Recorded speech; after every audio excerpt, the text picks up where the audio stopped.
Hello दोस्तों, आप सभी का स्वागत है हमारे YouTube चैनल पर।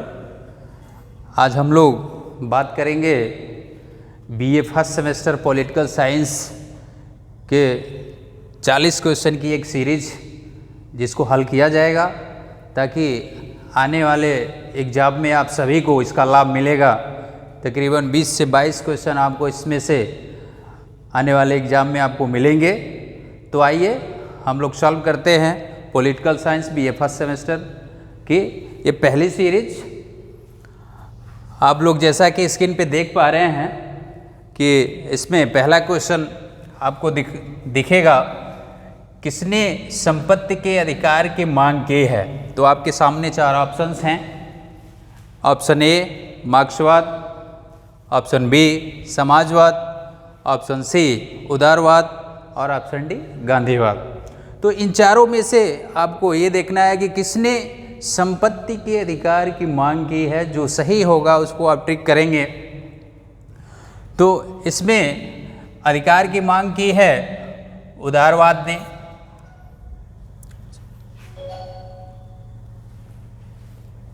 उदारवाद ने मांग की है, ठीक है।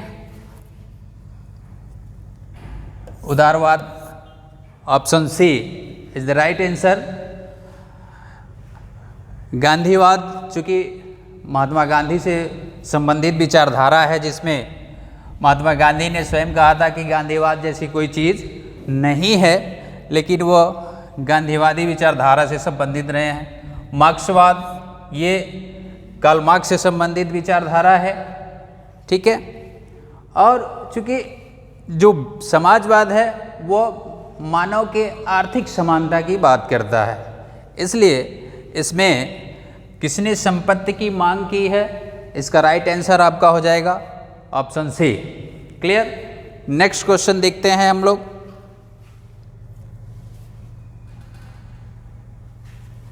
नेक्स्ट क्वेश्चन आपका स्क्रीन के सामने है। इसमें दूसरा क्वेश्चन जो आपका कह रहा है कि किसने कहा राजनीति विज्ञान का अध्ययन राज्य से शुरू और उसी पर समाप्त होता है। आप सबके सामने 4 ऑप्शंस हैं। ऑप्शन ए गैरिस महोदय, बी गार्नर महोदय, सी लीकॉक महोदय और डी डीमॉक। तो इसमें जो आपका राइट आंसर होगा वो होगा ऑप्शन बी गार्नर। इन्होंने ही कहा था कि राजनीति विज्ञान की जो शुरुआत होती है और अंत होता है वो राज्य के साथ ही होता है, ठीक है। डीमॉक ने भी एक स्टेटमेंट दिया हुआ है कि राजनीति का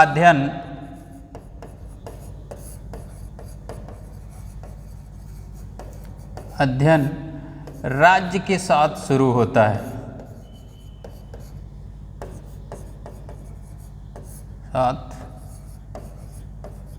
शुरू होता है। तो इस तरह से आप इसको देख लेंगे। दूसरे क्वेश्चन का राइट आंसर आपका हो जाएगा option B. Clear. Next question हम लोग देखते हैं।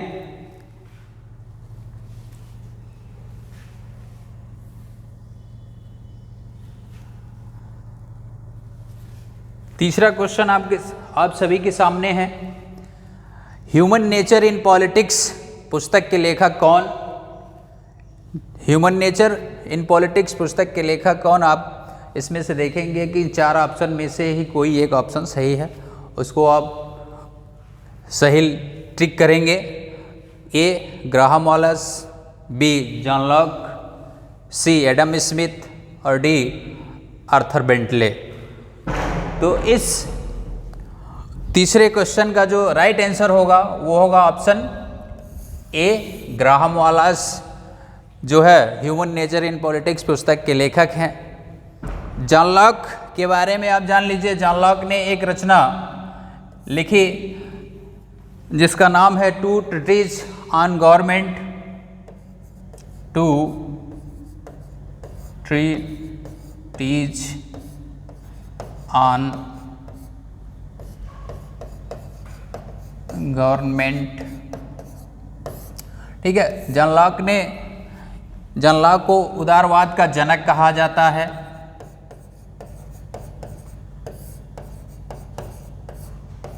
जॉन लॉक को उदारवाद का जनक कहा जाता है।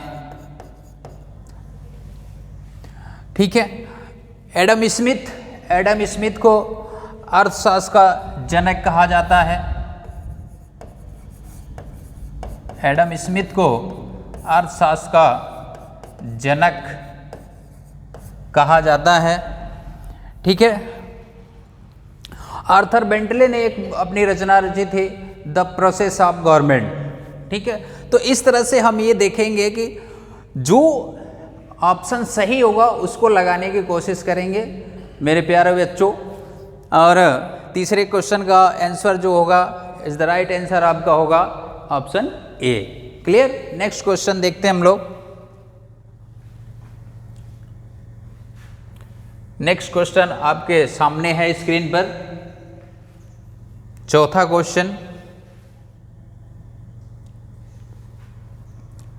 क्वेश्चन आपके सामने है। इसको देखेंगे कि ये क्या कह रहा है, समझने का प्रयास भी करेंगे साथ साथ में। आधुनिक राजनीति विज्ञान का उदय कब हुआ माना जाता है। ठीक है। तो इस दृष्टिकोण से हमें देखेंगे कि प्रथम विश्व युद्ध से पूर्व ऑप्शन ए, दूसरा प्रथम विश्व युद्ध के पश्चात ऑप्शन सी द्वितीय विश्व युद्ध से पूर्व और ऑप्शन डी द्वितीय विश्व युद्ध के पश्चात। तो इसमें ध्यान देना है कि हमें पूर्व का मतलब क्या विश्व युद्ध होने के पहले कह रहा है और पश्चात का मतलब होता है कि युद्ध होने के बाद की बात कर रहा है। तो यहाँ हम ये देखेंगे कि आधुनिक जो राजनीति विज्ञान का उदय हुआ वो होता है आपका द्वितीय विश्व युद्ध के पश्चात। यानी कि आप जानते हैं कि प्रथम विश्व युद्ध कब हुआ, 1914 से 1918 तक प्रथम विश्व युद्ध हुआ। ठीक है। दूसरा विश्व युद्ध हुआ आपका 1939 से 1945 तक। तो इस दृष्टिकोण से जब दूसरा विश्व युद्ध समाप्त होता है तब आपका आधुनिक राजनीति विज्ञान का उदय होता है। ठीक है। तो अब हम नेक्स्ट क्वेश्चन देखते हैं। अब पांचवा क्वेश्चन देखेंगे क्या कहता है पांचवा क्वेश्चन। इस हिसाब से आप लोग अपनी तैयारी करेंगे तो आप लोगों की तैयारी सबसे बेहतर होगी और जो आपका एग्जाम होगा political science BA first semester जो आने वाले एग्जाम होंगे ऑप्शनल, उसमें आप लोग अच्छे स्कोर कर पाएंगे। ठीक है। तो पांचवा क्वेश्चन आप देखते हैं कि क्या कह रहा है।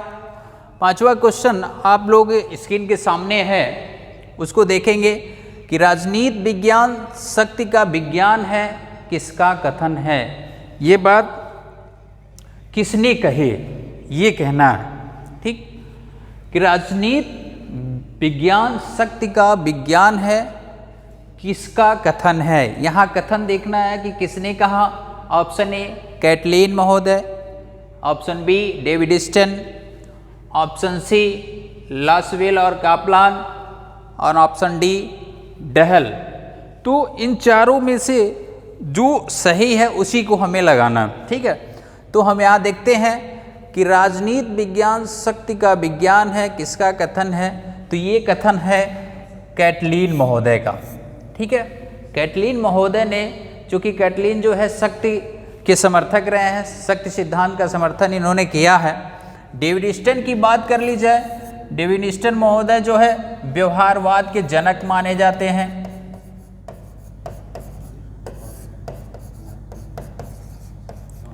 डेविड स्टन महोदय व्यवहारवाद के जनक माने जाते हैं और आने वाले फिर ये समय में इन्होंने फिर उत्तर व्यवहारवाद की भी रचना की है। उत्तर व्यवहारवाद की भी इन्होंने रचना की है। इसलिए ऐसे हम इस चीज़ को देखते हुए चलेंगे। ठीक है। अब हम लोग देखते हैं नेक्स्ट क्वेश्चन क्या कह रहा है।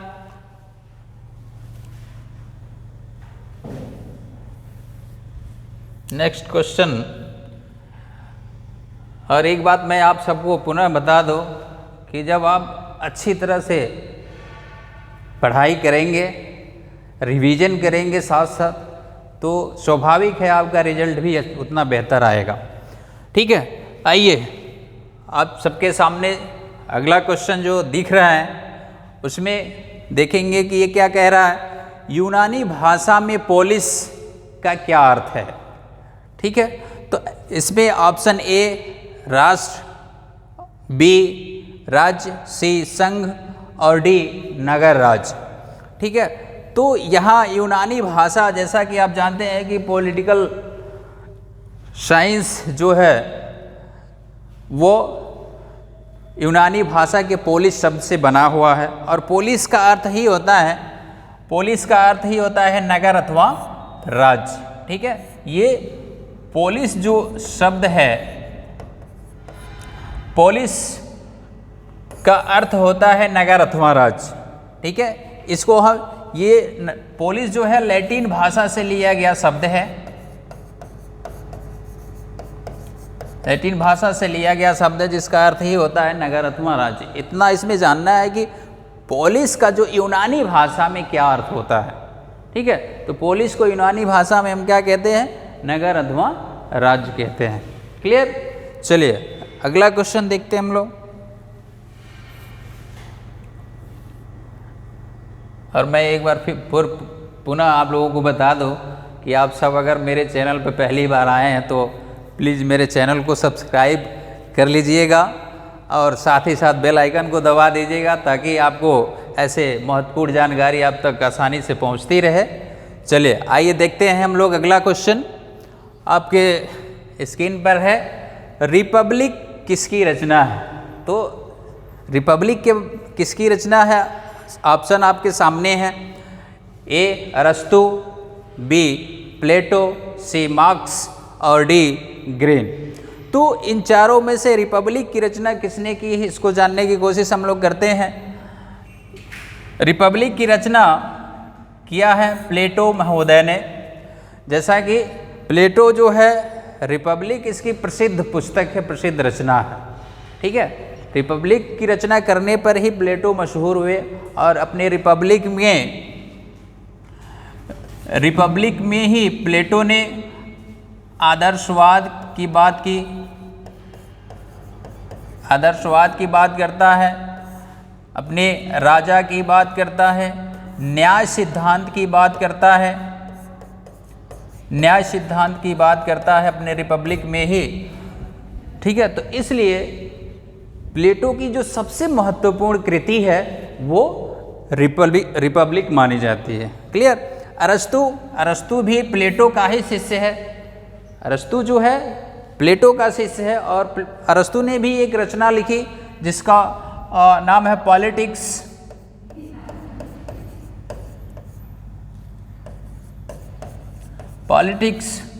अरस्तु ने पॉलिटिक्स की रचना की और इस पॉलिटिक्स में उसने शासन सिद्धांत की बात की है और अपने सिद्धांत में उसने बहुत सारी चीज़ों की बात की है, लेकिन सबसे फेमस चीज़ अरस्तु की है वो पॉलिटिक्स है, जिसमें राजनीति के लिए उसने मध्यम मार्ग की व्यवस्था की। कार्ल मार्क्स के बारे में भी हम लोग जान लेते हैं कि कार्ल मार्क्स भी एक ऐसा विचारक रहा है जो साम्यवादी विचारधारा का समर्थक रहा है और साथ ही साथ पूंजीवादी विचारधारा का विरोधी भी रहा है। इसमें कार्ल मार्क्स की भी एक रचना आप जानते हैं, फेमस रचना दास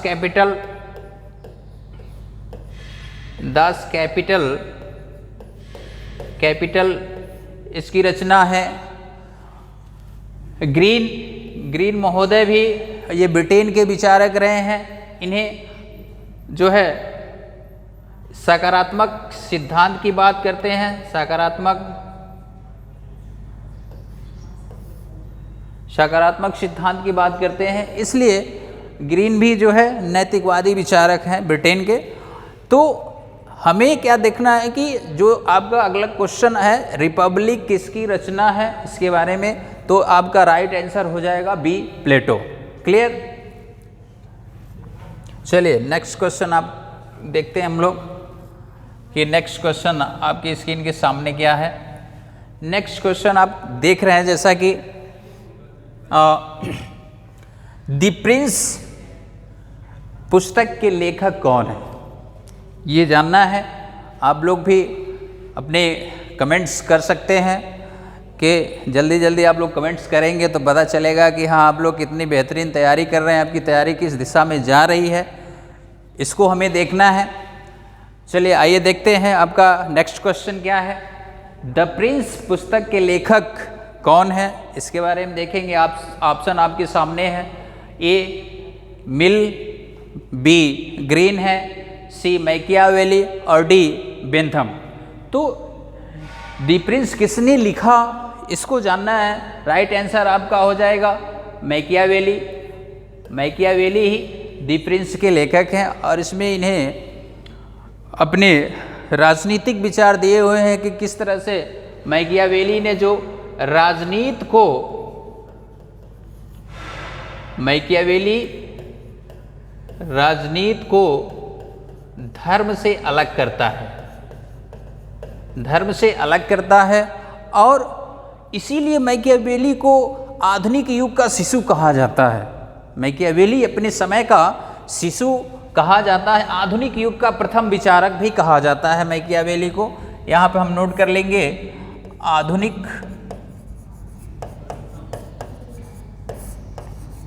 आधुनिक युग का प्रथम विचारक। और मैकियावेली अपने प्रिंस में राज्य शब्द का सबसे पहले प्रयोग किया हुआ है। राज्य शब्द जो अंग्रेजी के स्टेट शब्द से लिया गया है, इसलिए इसने अपने प्रिंस में राज्य शब्द का प्रयोग किया हुआ है। तो बेंथम भी एक ऐसा विचारक रहा है। बेंथम को हम उपयोगितावादी विचारक कहते हैं और इन्होंने उपयोगितावाद की बात की है कि जो सुख और दुख है वह व्यक्ति के दो स्वामी हैं और सभी व्यक्तियों को इन दो स्वामियों के बीच ही रहना है। और उपयोगितावाद की परिभाषा देते हुए बेंथम कहते हैं कि अधिकतम व्यक्तियों की अधिकतम सुख की प्राप्ति ही उपयोगितावाद है। तो ये महत्वपूर्ण सिद्धांत है बेंथम की। मिल भी एक ऐसे विचारक रहे हैं जिन्होंने ऑन लिबर्टी की बात की है।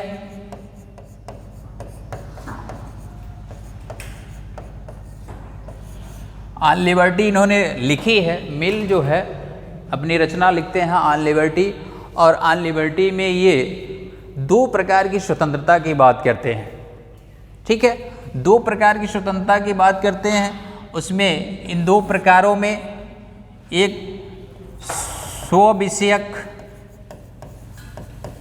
विषयक स्वतंत्रता की बात करते हैं और दूसरी बात करते हैं पर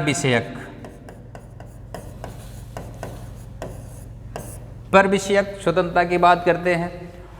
अब यहाँ हम समझने का प्रयास करेंगे कि जो मिल है उन्होंने अपनी ऑन लिबर्टी में दो तरह की स्वतंत्रता की बात करते हैं, स्व विषयक और पर विषयक। स्व विषयक का मतलब एक ऐसी स्वतंत्रता जिसमें व्यक्ति जो काम करता है उसका प्रभाव केवल उसी के ऊपर पड़ता है।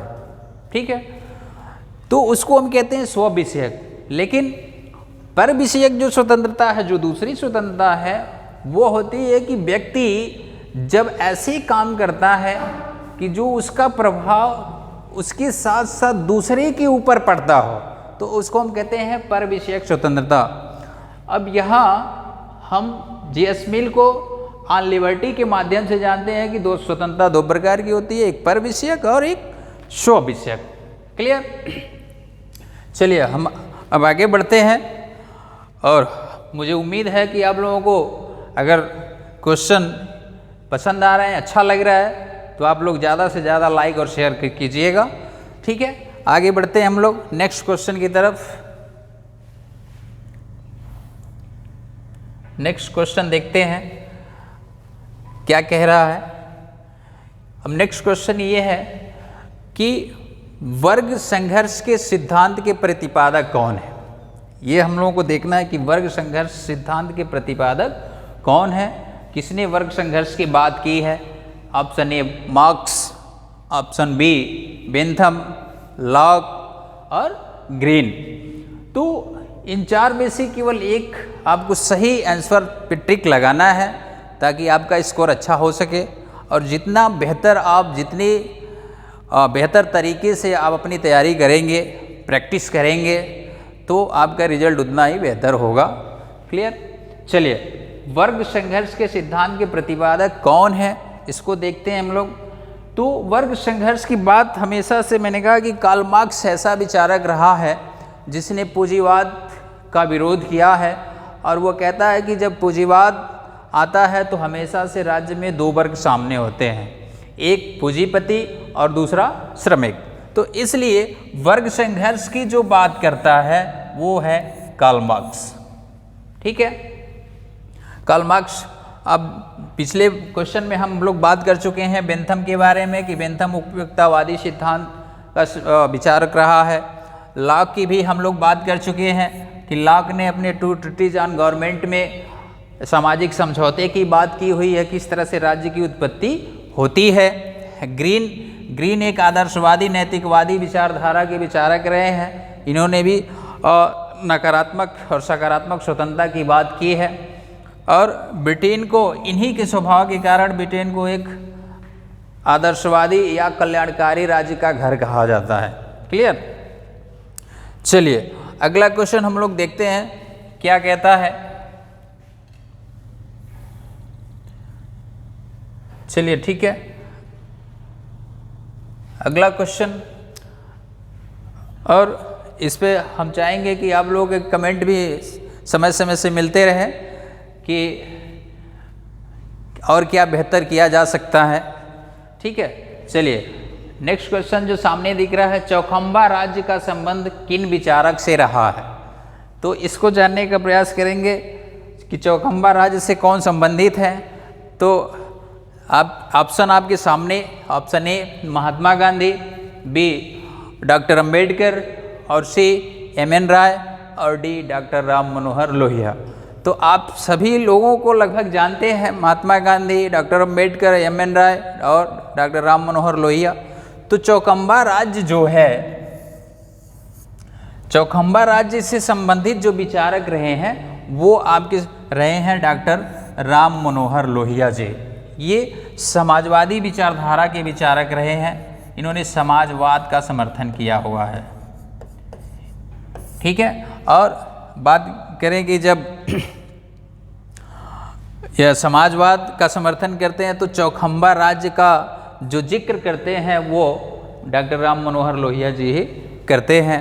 महात्मा गांधी चूँकि आप जानते हैं भारत देश के राष्ट्रपिता हैं, और देश की स्वतंत्रता में इन्होंने अहम भूमिका निभाई, और इन्होंने चूँकि इनको अराजकतावादी विचारक कहा जाता है। महात्मा गांधी जो हैं अराजकतावादी विचारक हैं,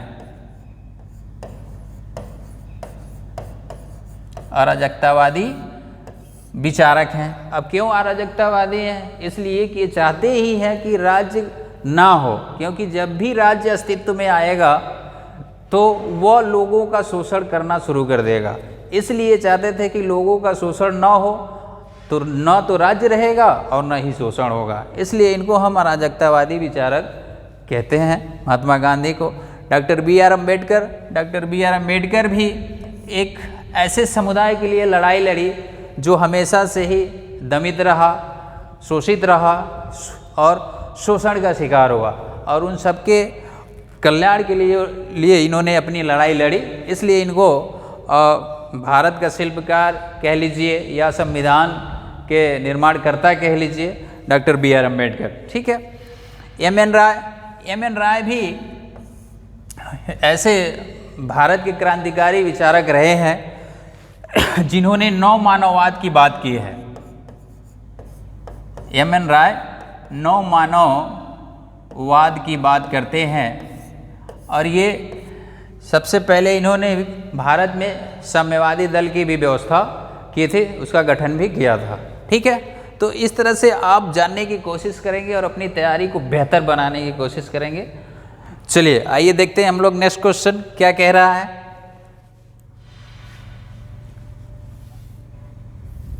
नेक्स्ट क्वेश्चन देखते हैं। आप लोगों के सामने है। तब तक आप लोग इस पे बताइए कि आप लोग का कमेंट क्या है, मनुस्मृति में कितने अध्याय हैं। तो इस दृष्टिकोण से हम ये देखेंगे कि जो मनुस्मृति यानी कि जब राज्य की उत्पत्ति हुई तो सबसे पहले हम लोगों को यही पता है कि ईश्वर ने सबसे पहले राजा मनु को भेजा, और मनु जब इस धरती पर आए तो उन्होंने एक स्मृति लिखी, और इस स्मृति को हम कहते हैं मनुस्मृति। ठीक है, मनु के लिखने के कारण ही उसको हम कहते हैं मनुस्मृति। और मनुस्मृति में कितने अध्याय हैं, क्वेश्चन ये कह रहा है। ठीक है, तो आप देखेंगे कि ऑप्शन ए 9 अध्याय, ऑप्शन बी 11 अध्याय, ऑप्शन सी 10 और ऑप्शन डी 12। तो इसमें मनुस्मृति में जो अध्यायों की संख्या है वो टोटल 12 अध्याय हैं, और 12 अध्याय में ये समाज को कैसे चलाया जाएगा उस पर अलग अलग चीज़ों पे नियमों का इन्होंने उल्लेख किया हुआ है। ठीक है, और मनु जो थे उन्होंने भी सप्तांग सिद्धांत की बात की है। मनु जो थे उन्होंने अपने मनुस्मृति में सप्तांग सिद्धांत की बात की है। ठीक है, सप्तांग सिद्धांत यानी जो राज्य का निर्माण हुआ, जो राज्य बना, वो 7 तत्वों से मिलके बना हुआ है। तो उन 7 तत्वों का इन्होंने अपने मनुस्मृति में जिक्र किया हुआ है। इसलिए हम इसका राइट आंसर आपका हो जाएगा मनुस्मृति में कितने अध्याय हैं, वह है ऑप्शन डी 12 अध्याय। ठीक है, चलिए नेक्स्ट क्वेश्चन की बात करते हैं हम लोग। नेक्स्ट क्वेश्चन आप सबके सामने है कि निम्नलिखित में से कौन लोकतंत्र की अनिवार्य शर्त नहीं है। अब इसको जानना है कि लोकतंत्र की अनिवार्य शर्त कौन सी नहीं है। तो अब देखिए, ए स्वतंत्रता, बी समानता, सी न्यायपालिका की स्वतंत्रता, और डी प्रतिबद्ध न्यायपालिका। तो इसमें देखते हैं कि राइट आंसर आपका क्या होगा। लोकतंत्र की अनिवार्य शर्त नहीं है तो समानता आपका हो जाएगा, समानता आपका हो जाएगा। ठीक है, न्यायपालिका की स्वतंत्रता आपकी हो जाएगी।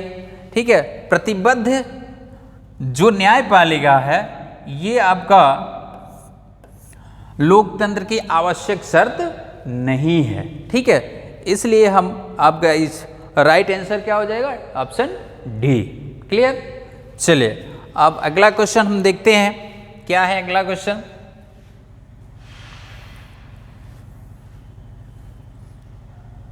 ठीक है, हाँ ठीक। चलिए अगला क्वेश्चन हम ये देखते हैं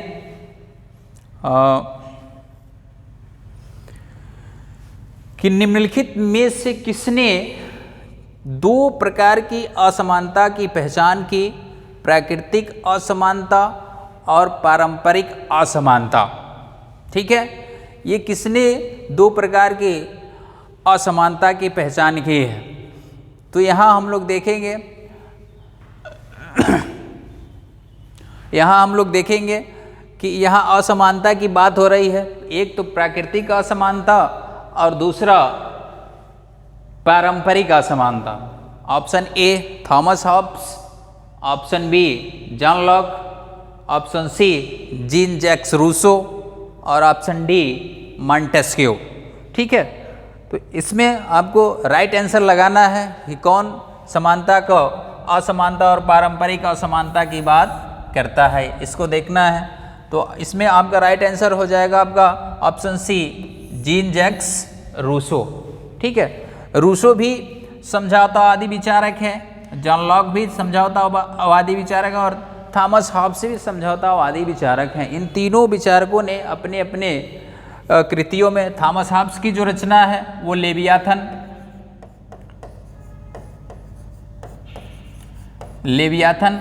इन्होंने लिखा 1651 में, और इसमें थॉमस हॉब्स ने राज्य की उत्पत्ति की सिद्धांत की बात की है कि किस तरह से राज्य का निर्माण हुआ है। जॉन लॉक ने भी ट्रू ट्रीटीज ऑन गवर्नमेंट की बात की है। ट्रीटीज ऑन गवर्नमेंट, ये लिखते हैं 1690 में। इसने भी राज्य की उत्पत्ति का सिद्धांत की बात की है कि इस तरह से राज्य का निर्माण हुआ, इसमें मानव स्वभाव क्या था, इन सारी चीज़ों की चर्चा इन्होंने अपने रचना में की हुई है। जीन जैक्स रूसो ने भी एक रचना लिखी है, सोशल कॉन्ट्रैक्ट।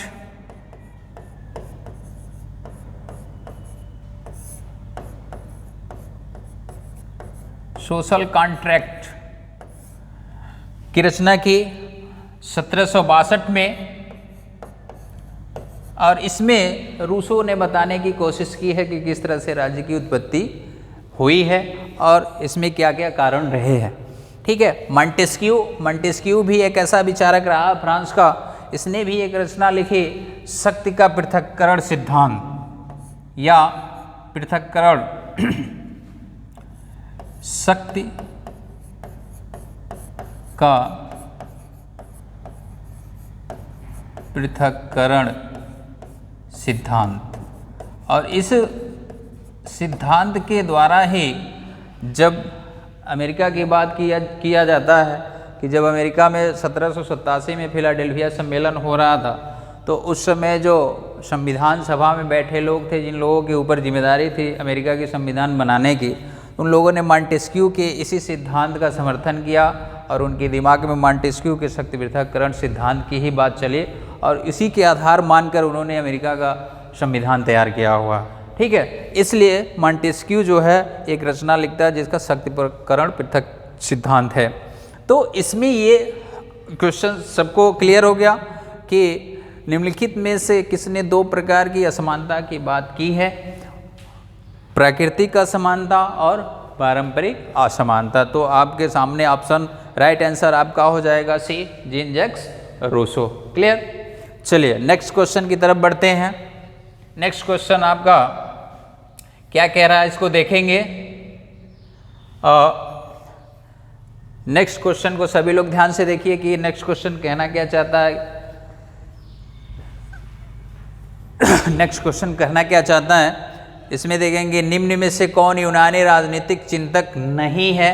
तो इसको ये देखना है कि यूनानी राजनीतिक चिंतक कौन नहीं है। तो जैसा कि आप जानते हैं option A Sukrat, option B Plato, option C अरस्तु और ऑप्शन डी मैकियावेली।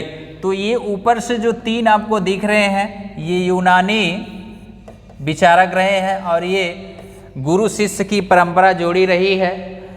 सुकरात, उसके शिष्य प्लेटो और उस प्लेटो के शिष्य अरस्तु। मैकियावेली जो है आपका इस क्वेश्चन में जो मैकियावेली है, मैकियावेली यूनानी राजनीतिक चिंतन नहीं रहा, इसलिए आपका राइट आंसर हो जाएगा ऑप्शन डी। क्लियर। चलिए नेक्स्ट क्वेश्चन की तरफ बढ़ते हैं और देखते हैं कि नेक्स्ट क्वेश्चन क्या कह रहा है आपका।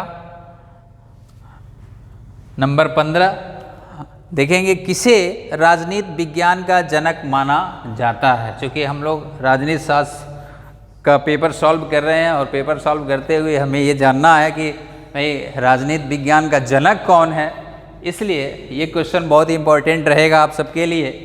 किसी राजनीति विज्ञान का जनक माना जाता है प्लेटो, रूसो और अरस्तु या सुकरात। तो इन सभी में आपका जो राइट आंसर हो जाएगा वो हो जाएगा ऑप्शन, ये राइट आंसर आपका हो जाएगा ऑप्शन सी अरस्तु।